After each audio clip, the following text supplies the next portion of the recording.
preening your feathers again. Nope, nope. Stick your tail up my nose.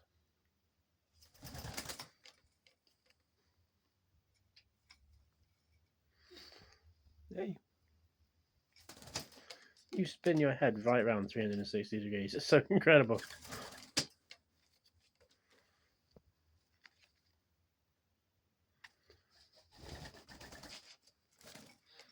I feel so fortunate to be able to have like this dove so close to me so often.